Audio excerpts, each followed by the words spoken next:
코로나19로 인해서 우리가 비록 온라인으로 예배를 드리고 있지만 우리 각자의 삶의 자리에서 하나님의 사명을 잘 감당해 가면서 하나님의 나라 그 자리에서 이루어갈 수 있는 우리 귀한 주님의 교회 성도님들 다 되시기를 간절히 소망합니다. 여러분들도 잘 알고 있는 시 중에 한 구절인데요, 내가 그의 이름을 불러주었을 때 그는 나에게로 와서 꽃이 되었다라고 하는 우리 김춘수 시인의 꽃이라고 하는 시 중에 한 구절입니다. 이름을 불러주었을 때 그는 나에게로 와서 꽃이 되었다. 광고 문구에서도 보게 되고 너무 흔하게 듣는 문구 중에 하나라고 생각을 합니다. 이름을 불러준다는 것은 소중함을 인정해 주는 것이고 그 사람의 가치를 인정해 주는 것이다 라고 이렇게 할 수가 있겠습니다. 그의 이름을 불러주었을 때 소중한 가치가 되고 또한 인정받는 사람이 되었다라고 하는 거 우리도 좀 기억하면서 살아가면 좋겠습니다. 이름에 대한 여러 가지 에피소드들이 있지만 제가 최근에 읽은 논문 중에서 되게 특이한 논문이 있어서 한 군데 소개해 드리고자 합니다. 프로소포그라피라는 연구 방법론인데요, 다른 것이 아니라 성경에 나타나는 이름들을 연구해 가지고 그 시대의 사람들이 어떠한 모양을 가지고 또 살아갔는지 연구하는 방법론입니다.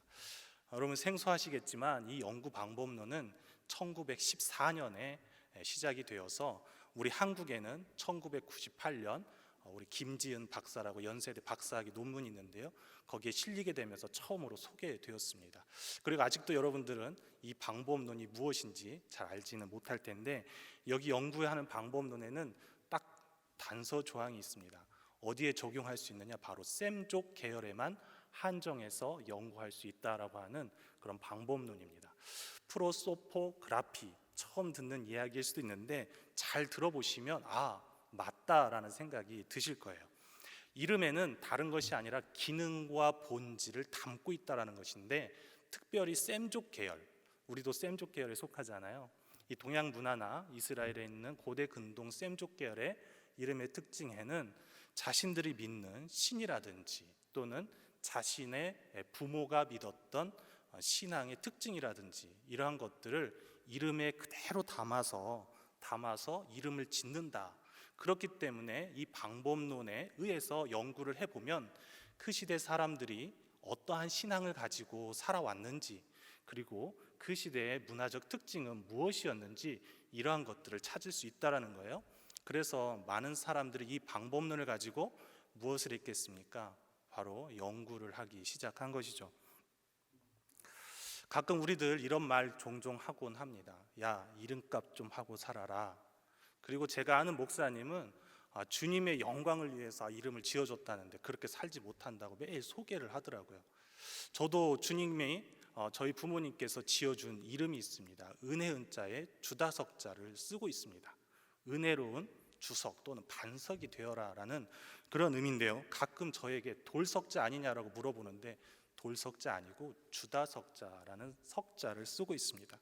이처럼 이름을 생각하면 여러 가지 에피소드가 있지만 그 가문의 배경이 어떤 배경인지, 그리고 그 사람이 어떤 신앙의 가문에서 자라고 있는지를 사실 누구나 한 번쯤 생각해 볼 수 있는 것이죠. 저희 신학교에 같은 반에 사무엘이라는 이름이 3명이 있었습니다. 선생님이 가끔 사무엘 딱 부르면 3명이 동시에 대답을 합니다. 물론 이 성경적 이름이 그 성경적 가치에 따라서 살아가는 아주 중요한 이름이 될 수도 있겠지만은, 사실 여러분 어떻습니까? 뉴스나 신문에서 좋지 못한 소식에 바울, 요한, 사무엘, 베드로 이런 이름이 등장하면 이게 누구의 망신이죠? 마치 내가 한 일은 아니지만 마치 나와 같은 신앙인으로서 같은 망신을 당하는 것과 같은 그러한 느낌을 준다라는 것이죠.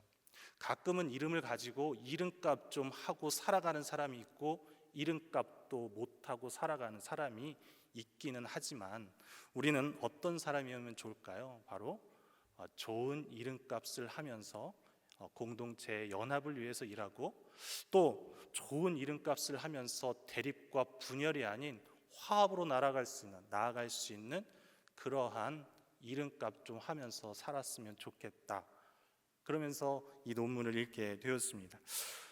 오늘 등장하는 2명의 인물이 있습니다. 한 명은 도비아이고 한 명은 느헤미야입니다. 한 명은 이름값 좀 하면서 살았던 그러한 사람이고, 한 명은 이름값 하기에는 조금 부족한 그런 사람인 것 같습니다. 느헤미야는 여러분도 혹시 아실지 모르겠지만 야훼는 위로하시는 분이시다라고 하는 이름의 뜻을 갖고 있는 사람입니다. 반면에 도비야는 야훼는 선하시다라는 이름의 뜻을 가지고 있는 인물이죠.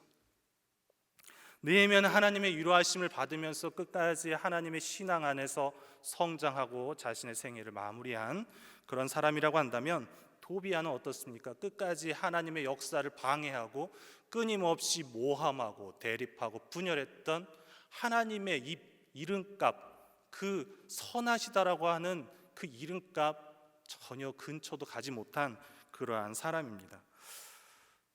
도비야는 뿐만 아니라 성벽이 건축되는 그 시점에서 어떤 일을 했나요? 이 성벽은 여우가 올라가도 무너질 것이다 라고 그렇게 비난했던 그런 인물입니다. 뿐만 아니라 도비야는 어떤 사람입니까? 우리 17절과 우리 19절 말씀인데요, 우리 같이 한번 읽어보도록 하겠습니다. 우리 함께 읽겠습니다. 또한 그때에 유다의 귀족들이 여러 번 도비야에게 편지하였고 도비야의 편지도 그에게 이르렀으니 도비야는 이라의 아들 스가냐의 사위가 되었고 도비야의 아들 여호하난도 베레가의 아들 무슬람의 딸을 아내로 맞이하였으므로 유다에서 그와 동맹한 자가 많음이라.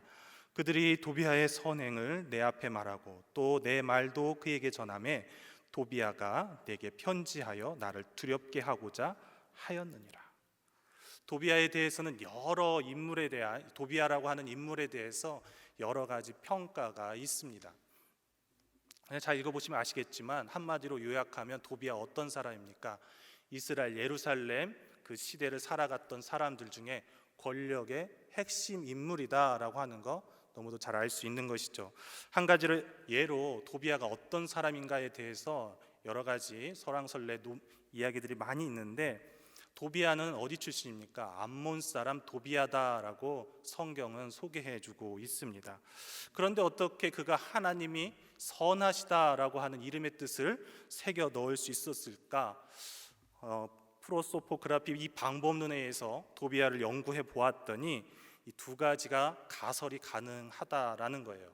뭐냐면 첫 번째는 그가 암몬 출신이라는 것이죠. 즉 그는 유다 지역에서 어찌 되었던 부모가 하나님 야훼를 믿는 신앙의 가문에서 태어났지만 그가 암몬에서 자랐을 가능성이 매우 크다라고 하는 것. 또한 그가 이방 여인들하고 결혼을 하기보다는 오히려 누구하고 결혼하죠? 제사장, 특별히 유대인들하고 결혼하는 것을 볼 수 있습니다. 유대인들은 극렬하게 무엇을 싫어하냐면 이방인들과 섞이는 것들을 싫어했습니다. 그런데도 불구하고 도비야는 이렇게 섞여가지고 결혼을 하면서 그 지역에서 영향력까지 행사하더라는 거예요. 그러니까 가설이 가능한 거죠. 그가 어쩌면 출생지는 암몬이지만 상당히 유력한 가문의 사람일 수도 있겠구나. 어쨌든 간에 두 가지 가설이 가능하지만, 가설입니다. 진짜가 아니고 가설인데, 도비야는 어떤 인물입니까? 오늘 성경에서 말씀하고 있는 것처럼 예루살렘에서, 이스라엘에서 상당히 영향력이 있는 사람, 핵심 권력층이다라고 하는 것을 우리가 잘 알 수 있게 되는 것이죠. 그렇다면 여러분, 느헤미야가 성벽 공사를 하러 돌아왔습니다. 어떻게 하면 성벽을 더 잘 쌓을 수 있을까요? 도비야하고 손을 잡고 협력해서 잘 설득해서 그렇게 성벽을 쌓으면 어쩌면 더 잘 쌓을 수 있고 하나님의 역사를 잘 드러낼 수 있을지도 모르는 일 아니겠습니까? 그런데도 불구하고 느헤미야는 전혀 그렇게 하지 않았다는 거예요. 느헤미야는 어떻게 했습니까? 바로 도비야의 끊임없는 회유와 협박, 그리고 도비야의 그 권력에 굴하지 아니하고 묵묵히 자신의 일을 감당해 가게 되는 것이죠. 왜 그랬을까요? 왜 이런 바보 같은 짓을 느헤미야가 했을까요? 적당히 타협하고 또 적당히 그냥 반죽해서 같이 하면 더 잘할 수 있을 텐데 느헤미야는 그렇게 하지 않았습니다. 저도 사역을 하면서 여러 가지 일들을 많이 겪었습니다. 여러 가지 사역들을 경험하면서 제가 이 사역을 시작할 때 한 가지 저 이렇게 담당해주는 목사님께서 저에게 팁을 하나 주었어요. 어떤 팁이냐면, 이은석 전도사, 어디에서 사역하든 간에 빨리 하면 괜찮아. 무엇이든지 대답도 빨리 하고 뭐든지 이렇게 빨리빨리 하라는 거예요. 그러면 위에 있는 목사님들이 좋아하니까 빨리 하라는 거예요. 제가 그 말 가슴에 담기 시작했습니다. 그리고 사역을 하기 시작을 했죠. 어떤 문제가 발생하면 그 문제를 빨리 해결하기 위해서 노력했습니다. 이리저리 뛰어다니면서 그 문제를 해결하기 위해서. 그러다 보니까 어떤가요? 그 문제를 빨리 해결하다 보면 가끔 실수도 생기고 하지만 어쨌든 일은 너무 일사천리로 진행이 되는 거예요. 그러니까 뭐라 그럽니까?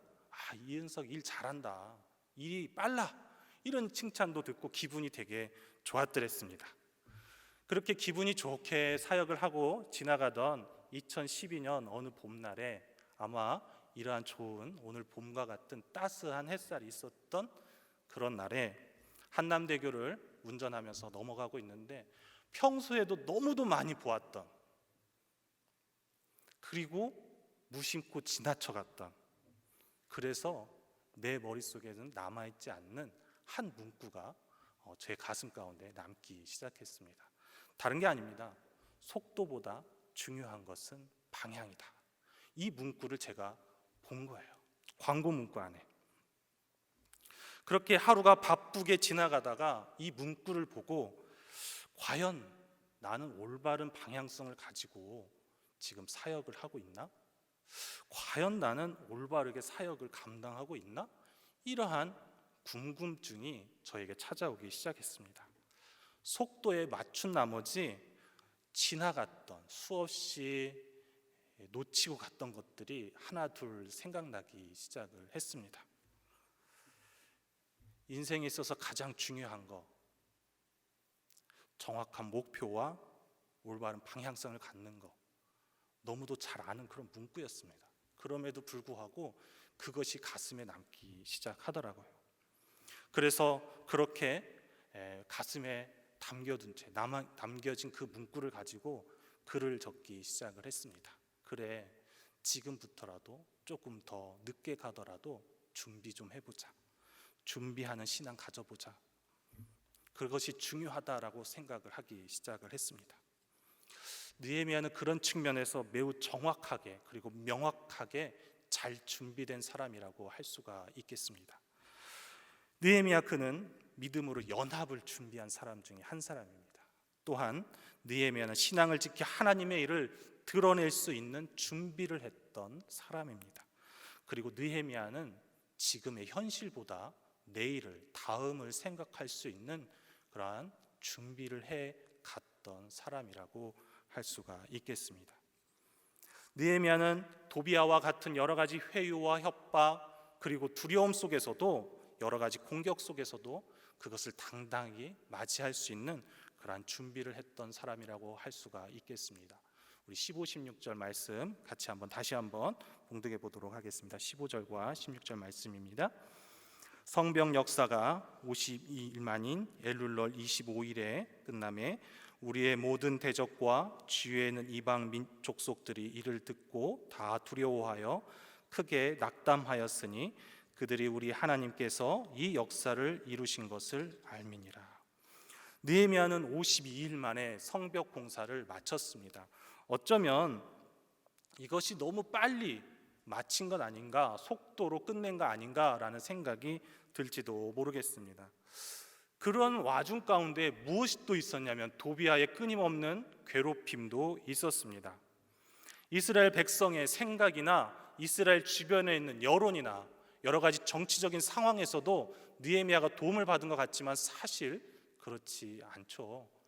느헤미야가 성벽 공사를 원래 하려고 했을 때부터 지금까지 사실 여러 가지 회유와 협박 가운데서 느헤미야가 준비한 것은 그 앞부분에 있는 성경을 읽어보면 잘 나옵니다. 어쩌면 빠른 시간에 느헤미야가 성벽 공사를 마친 것처럼 보이지만 사실 느헤미야는 그러한 모든 것을 준비하고 있었다라고 하는 사실을 우리가 생각해 보아야 합니다. 느헤미야가 바사에서 페르시아에서 돌아오고 난 후부터 그가 공사를 지으며 하나님의 뜻을 이루기 위해서 스스로 결단하며 다짐했던 분문들이 오늘의 본문에서, 오늘의 그 결과에서 분명하게 나타나고 있다라고 하는 건데요.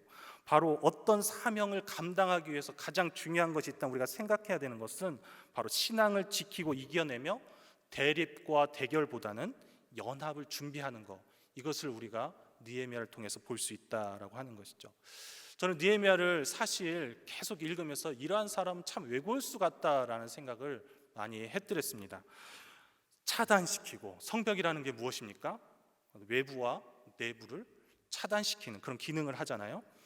그래서 느헤미야를 보면서 뭐하러 성벽을 저렇게 쌓으려고 수고하며 노력을 했을까? 뭐하려고 페르시아에서 그 좋은 직분 내려놓고 예루살렘에 오려고 했을까? 그는 대체 왜 차단의 인물, 대립의 인물 도비야와 대립하며 살아가려고 하는 것일까라고 생각을 했습니다. 그런데 성경을 천천히 그리고 처음부터 읽으면서 그가 처음에 기도할 때부터 느헤미야는 그러한 인물이 아니라고 하는 것을 알 수가 있었습니다. 처음 돌아와서 그가 돌아오기 전에 그가 기도하는데 어디를 향해서 기도하죠? 하늘의 하나님을 향해서 기도합니다.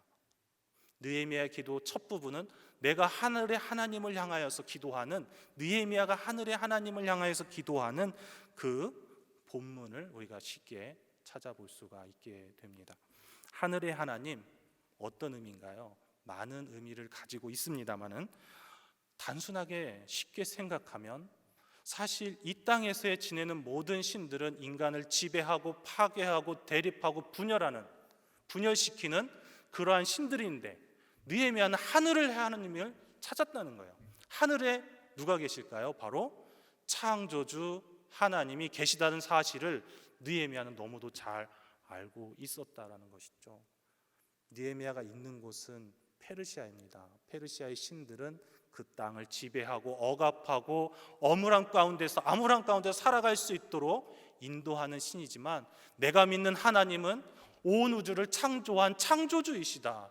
그 고백을 하늘의 하나님이라고 표현하고 있습니다. 하늘은 창조주가 계신 곳이요, 전능자가 있는 곳이요, 또한 이 땅의 역사를 이끌어가는 분이 계시는 그러한 곳이 있는 곳이 바로 하늘이거든요. 그때 그 사람들이 그렇게 생각을 했어요. 그러니까 오늘 느헤미야가 짧은 한마디 하늘의 하나님을 부르는 것은, 즉 나는 이 땅을 창조하고 또 보존하고 연합하고 화합하고 이 온 우주를 연합하여 하나님 나라, 하나님의 백성으로 삼으신 그 하나님을 느헤미야는 너무도 잘 알고 고백했던 것이죠. 그런 신앙의 인물이 어떻게 돌아와서 대립할 수가 있겠습니까? 사실 쭉 읽어보면 대립하는 것처럼 보이지만 그렇지 않다는 것을 조금 더 지나보면 알게 될 것입니다. 포로 후기 시대가 되면은요, 이스라엘 사람들은 어떠한 가치관과 신앙을 살았냐면요, 믿음과 제사장 나라보다는 정치적 집단에 의해서 살아갔던 사람이라고 하는 것을 에스라와 느헤미야를 읽는 사람들은 다 알 수 있습니다. 거기에 있던 많은 인물들은 사실 정치적인 입장에 따라서 좌로 갔다가 우로 갔다가 이리저리 왔다 갔다 하면서 살아가는 그런 사람들이 에스라 느헤미야에 끊임없이 나타나서 에스라를 반대하고 느헤미야를 반대하는 것을 볼 수가 있습니다. 그런데 에스라부터 느헤미야에 이르기까지 에스라가 성전을 공사하고 느헤미야가 성벽을 마무리하고 개혁하면서 그들이 이스라엘 공동체가 어떠한 공동체로 가기를 원했을까요? 바로 그들이 스스로가 리더가 되어서 자신들만을 위한 나라를 만든 것이 아니라 바로 이스라엘 백성들과 함께 할 수 있는, 이스라엘 사람들과 포로 귀한 자들과 그리고 그 땅에서 살아가면서 야훼의 신앙을, 여호와의 신앙을 지키며 고수했던 사람들과 함께 시민 중심의, 성정 중심의 공동체를 만들어 가고자 노력했던 인물, 그 인물이 바로 느헤미야인 것이죠.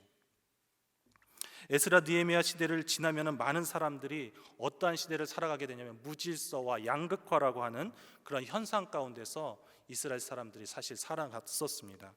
그들의 백성은 포로기 이후가 되면 계층 간의 갈등이라든지 사회적 갈등 간에서 빈부의 갈등이라든지 이러한 것을 끊임없이 겪으면서 살아가게 되는 것을 우리 성경을 통해서 볼 수가 있습니다. 느헤미야 2장 19절과 20절인데 우리 20절 말씀 제가 잠깐 읽어드리면, 내가 그들에게 대답하여 이르되 하늘의 하나님이 우리를 형통하게 하시니 그의 종들인 우리가 일어나서 건축하려니와 오직 너희에게는 예루살렘에서 아무 기업도 없고 권리도 없고 기억되는 바도 없다 하였느니라. 그러니까 그렇게 협박을 했다라는 것이죠. 모든 기득권은 누가 가지고 있다?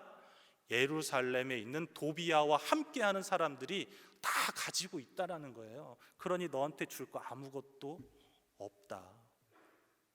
그러니까 뭐예요? 내 말 잘 들어.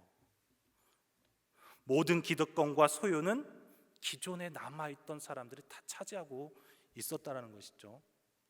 그들이 그렇게 고백하고 있는 겁니다. 그렇기 때문에 빈부의 격차는 날로 더 심해졌습니다. 결국 생활고까지 이어지는 상황을 마주하게 되는데, 느헤미야 5장 7절과 8절 중에서 우리 7절 말씀 제가 잠깐 봉독해 드리겠습니다. 깊이 생각하고 귀족들과 민장들을 꾸짖어 그들에게 이르기를 너희가 각기 형제에게 높은 이자를 취하는도다 하고 대회를 열고 그들을 쳐서 높은 이자를 취하기까지 했다라고 이야기해주고 있습니다. 물론 성벽 공사를 하면 이러한 것들이 다 해결될까요? 그건 꿈에 불과하죠. 해결되지 않습니다, 사실.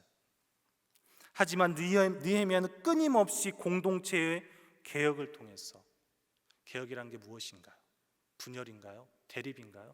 그렇지 않죠. 연합하고 화합해서 함께 만들어가는 세상을 꿈꾸는 것, 그것이 개혁이지 않겠습니까? 느헤미야는 하나님 중심된 연합과 하나님 중심으로 모이는 그 일치된 공동체를 꿈꾸면서 하나님 중심의 공동체를 만들어가고자 꿈꾸면서 성벽을 완공하기 이르게 됩니다. 그리고 13장에 이르기까지, 개혁에 이르기까지 끊임없이 이 비전을 가지고 가게 되는 것이죠. 사실 성벽은 저는 처음에 단절과 차단이라고 생각을 했습니다. 외부와 내부를 차단하고 이방 사람들이 안으로 들어오지 못하도록 벽을 쌓아서 못 들어오게 막고, 이런 거라고 사실 생각을 했습니다. 잘 찾아보니까 옛 이스라엘 사람들은 성벽에 있는 문에서 무엇을 했느냐? 백성을 다스리고 교리를 가르치고 재판을 행했더라고요. 스가랴 8장 16절에 보시면 너희가 행할 일은 이러하니라. 너희는 이웃과 더불어 진리를 말하며 너희 성문에서 진실하고 화평한 재판을 베풀고. 스가랴에 나오는 본문이죠. 뿐만 아니라 여러 본문들이 있습니다. 이스라엘 사람들은 사실 성문을 지어야 됩니다. 왜 그럴까요? 하나님 중심된 공동체로 가기 위한 첫걸음이기 때문에 그렇습니다. 그곳에서 하나님 교리를 가르칩니다. 그곳에서 하나님 중심된 백성을 길러냅니다. 그곳에서 연합을 말합니다. 일치를 말합니다. 신앙 중심의 공동체를 자손들에게 가르칩니다. 그러니까 성벽을 지어야 되는 것이죠. 성정 중심의 연합 민족 공동체를 재건하는 것, 느헤미야의 꿈이었기 때문에 그렇습니다. 성벽을 완공하고 믿음으로 이스라엘 백성들의 삶의 기초를 이제 놓기 시작한 느헤미야는 이제 무엇을 할까요? 바로 자신을 드러내는 일이 아니라 바로 하나님을 드러낼 수 있도록 이제 준비하고 그렇게 나타내기 시작합니다. 우리 읽은 본문이지만 우리 16절 본문 다시 한번 봉독해 보겠습니다. 우리의 모든 대적과 주위에 있는 이방 족속들이 이를 듣고 다 두려워하여 크게 낙담하였으니 그들이 우리 하나님께서 이 역사를 이루신 것을 알미니라. 성벽 공사를 마쳤습니다. 얼마나 기뻤겠습니까? 모든 일을 완벽하게 해냈으니 그 기쁨 또한 가히 말할 수 없을 것입니다. 그런데 느헤미야의 어떤 공이라든지 느헤미야가 어떻게 정말 축하를 받았는지 그것을 오늘 성경은 말씀해 주고 있지 않습니다. 무엇을 말씀합니까? 그들이 우리 하나님께서 이 역사를 이루신 것을 알미니라. 도비아와 함께하는 사람들, 성벽 공사는 여우가 올라가도 무너질 것이다 라고 말했던 사람들, 그 사람들이 이건 정말 하나님이 하신 일이구나 라고 생각할 수 있도록, 그렇게 고백할 수 있도록 느헤미야가 했다라는 것이죠. 느헤미야 어떤 수고와 노력으로, 느헤미야 어떤 헌신과 노력으로 이 성벽 공사가 완공되었다라고 성경은 기록해 주고 있지 않습니다. 어디에도 찾아볼 수 없습니다. 여러분, 그리스도인으로 살아가는 것, 어떠한 삶의 모습일까요? 바로 빛이 되기 전에 소금으로서 살아가는 사람이 저는 그리스도인이다라고 생각을 합니다. 마태복음 5장 13절 14절 말씀 우리 같이 한번 봉독해 보도록 하겠습니다. 너희는 세상의 소금이니 소금이 만일 그 맛을 잃으면 무엇으로 짜게 하리요? 후에는 아무 쓸데없어 다만 밖에 버려져 사람에게 밟힐 뿐이니라.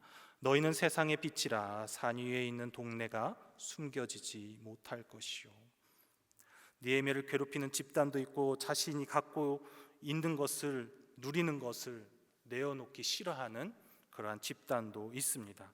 도비아처럼 모든 인맥을 동원해서 반대하는 사람도 있는 반면에 느헤미야처럼 묵묵히 자신의 길을 걸어가는, 사명의 길을 걸어가는 사람도 있습니다.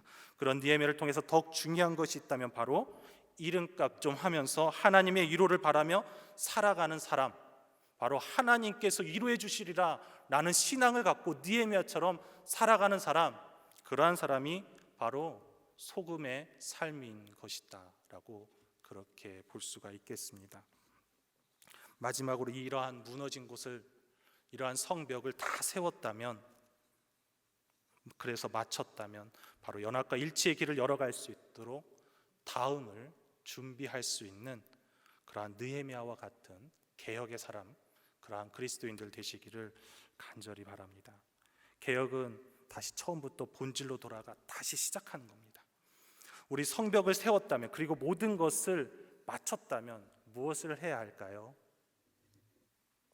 바로 다시 예배로 나아가서 회복을 준비해야 합니다. 우리 1절과 2절 말씀 다시 한번 봉독해 보도록 하겠습니다.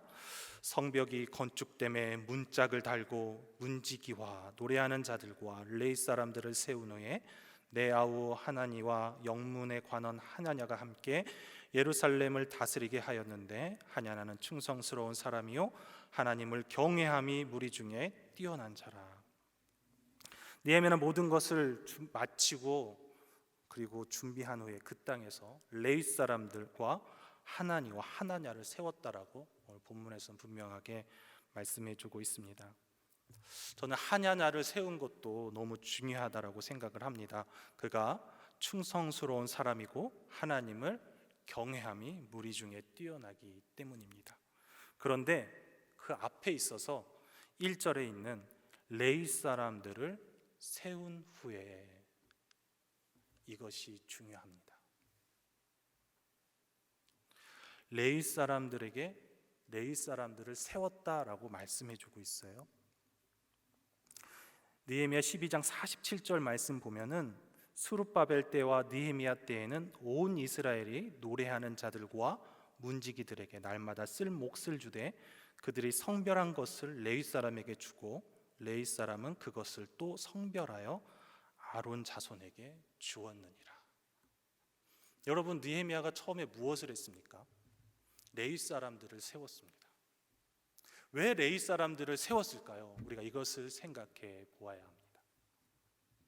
단순하게 레위 사람을 세웠으니까 예배드리, 그것이 아닌 것이죠.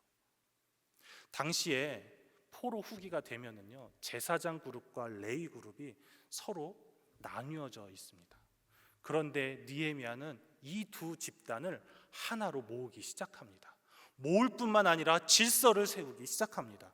그리하여서 레위 사람들을 불러서 예배를 다시 회복시키고, 예배를 회복시킨 다음에 제사장들에게 당연히 드려야 될 것을 드리게 되었다라고 우리 12장 47절에 말씀하고 있습니다.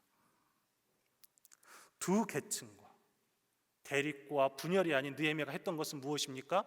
편을 가르고 나누는 것이 아니라 바로 레위 사람은 레위 사람의 직분을 행할 수 있도록, 그리고 제사장은 제사장의 직분을 행할 수 있도록, 그리하여서 예배를 회복시키며 이스라엘 공동체가 예배 공동체로 나아갈 수 있도록 그 길을 닦는 사람, 그 사람이 느헤미야입니다. 느헤미야는 총독으로 돌아왔을 때, 그리고 느헤미야 성경의 저자는 계층 간의 대립이냐 분열로 나아가지 않았습니다. 어쩌면 왜곡할 수 있는 것이 성전을 세우고 성벽을 세우면 도시 문화처럼 높은 철옹성을 세우고 단절하고 배격하는 문화가 자연스럽게 생겨날 것 같지만 느헤미야는 그렇게 하지 않았습니다. 어쩌면 처음부터 그런 생각조차 없었습니다. 왜 그럴까요? 에스라와 느헤미야에서 돌아온 사람들의 그 명단을 면밀히 살펴보면 그들은 이방 땅에서 태어나 돌아온 사람들과 그 명단과 그 땅에서 태어나 신앙 공동체로 나아가고자 기록된 사람들을 여러분 함께 기록하고 있기 때문입니다. 에스라 2장과 느헤미야 7장을 잘 읽어보십시오. 그곳에는 포로에서 돌아온 사람들, 그리고 그 땅에서 신앙을 지키면서 살아간 사람들 총 244명이 기록되어 있는데요, 그 이름을 갖고 있는 사람들의 특징이 무엇이냐? 바로 백성들의 이름 중에 42%가, 족장들의 이름 93%가 바로 야훼의 이름에 야자를, 엘자를 다 가지고 있더라는 거예요. 어쩌면 그들은 부모의 시대부터 야훼의 신앙을, 하나님에 대한 신앙을 지키면서 살아왔던 사람임을 너무도 명확하게 명단을 통해서 우리에게 알려주고 있습니다. 포로 귀한 자들만 기록하지 않았습니다. 그 땅에서 신앙을 지킨 사람들도 기록하면서 한 공동체임을 보여주고 있습니다. 여러분, 누가 하나님의 사람이고 그리스도인입니까? 마빈 해리스라고 하는 우리 식인과 종들이라고 하는 1991년도에 쓴 책이 있는데요, 2019년도에 식인 문화의 수수께끼라는 책으로 새롭게 번역되어서 발간되었습니다. 여기에서 말하는 이론 중에 한 가지가 무엇이냐면 기후가 변하면 사람들의 인식과 생각이 변하더라는 거예요. 기후가 변하면 어떠한 문제가 생깁니까? 양식이, 풍부했던 양식이 줄어들면은 사람들이 점점 모여서 양식을 쟁탈하는 것이죠. 그러면서 도시 문화가 형성이 됩니다. 도시 문화는 경쟁과 치열한 싸움 가운데서 서열화를 이루어가게 됩니다. 경쟁에서 떨어지고 멀어지면 그들이 다른 도시를 향해서 떠납니다. 그들을 난민이라 부릅니다. 난민이 되어서 떠나면 어떻게 할까요? 다른 도시에 있는 사람들은 그 난민을 받아주지 않습니다. 그래서 민족은 점점 더 자국 중심주의로, 열등 속에서 살아가는 사람들은 그래서 테러를 일으키고 점점 사회는 극단을 넘어 혐오와 무질서로 간다라고 하는 이론이 1991년에 나온 것이고, 그것이 오늘 1919년 우리나라의 식인 문화의 수수께끼로 번역되어서 읽을 수 있게 해주었습니다. 기독교가 걸어온 길은 어떤 길입니까? 여러분, 우리가 걸어온 길은 어떤 길입니까? 그 길에는 자신의 이름처럼 수없이 많은 그리스도의 희생과 헌신이 있었습니다. 느헤미야처럼요. 우리가 이룩한 신앙의 발자취는 배격하고 투쟁하고 빼앗는 것이 아니라 바로 로마의 박해나 네로의 박해나 도미티아누스의 박해 속에서도 우리의 신앙의 선배들과 그리스도인들은 대항하고 투쟁하고 차별화했을까요? 아닙니다. 한마디로 바보 같아 보이고, 한마디로 정말 힘이 없는 사람들처럼 보일지라도 느헤미야의 이름처럼 하나님의 위로를 바라보면서 져주고 배려하고 양보하면서 그렇게 기독교 신앙을 이루어 왔던 것이죠. 여러분, 코로나19로 인해서 신앙이 무너졌다면 이제 우리 다시 성전을 중수하고 성벽을 세워서 다시 견고한 믿음의 사람이 되어서 우리 이곳에서 함께 예배드렸으면 좋겠습니다. 믿음의 사람은 왜곡하지 않습니다. 더불어 살아갈 수 있는 방법, 너그러운 방법, 타자에 대한 배려를 통해서 연합과 일치의 개혁신앙을 일구어가는 사람입니다. 요즘 더욱 그러한 사람이 필요합니다. 데카르트는 나는 생각한다, 고로 존재한다라는 유명한 말을 남겼죠. 노벨 문학상에 있는 일본 소설가 오에 겐자부로는 읽는 인간이라고 하는 책에서 인간은 책을 읽는 고로 존재한다라는 유명한 말을 남겼습니다. 그래서 그는 나는 읽는다, 고로 존재한다. 오에 겐자부로는 사실 발달 장애를 갖고 태어난 아들과 더불어 살아가기를 추구했던 인물입니다. 끊임없이 더불어 살기로 결심하고 어려움을 고비 때마다 책을 읽으면서 시련을 견디어냈다라고 합니다. 그래서 그는 인생의 모든 순간 책이 있었다, 책으로 버티고 책으로 구원받았다, 이렇게 말할 정도로 오에 겐자부로는 읽는 인간의 모습을 통해서 위로를 받았다고 합니다. 그는 읽음을 통해서 인생을 극복하고 시련을 견디어 왔습니다. 그렇다면 성경을 읽는 우리는 어떻게 해야 될까요? 오해 겐자로보다 더욱 분명한 믿음의 자기 고백과 결단을 해야 할 때입니다. 나는 성경을 읽습니다. 고로 나는 그리스도인입니다. 나의 믿음에 성경이 있고 성경적 가치로 살아가는 삶으로 나는 삶을 일구어가며 구원의 하나님 나라를 펼쳐갑니다. 이것이 우리의 믿음의 고백이 되어야 할 것입니다. 도비아와 같은 삶이 아닌 느헤미야처럼 견디고 인내하며 주님과 함께 더불어 살아가고자 내일을 준비하는 사람, 이제 다시 마음을 다시 부여잡고 예배를 준비하며 이 나라와 민족을 위해서 기도할 수 있는 사람, 아픔을 견디어내며 그리스도인으로 결단하고 준비할 수 있는 사람, 그러한 사람이 우리 주님의 교회 성도님들 되시기를 간절히 소망합니다.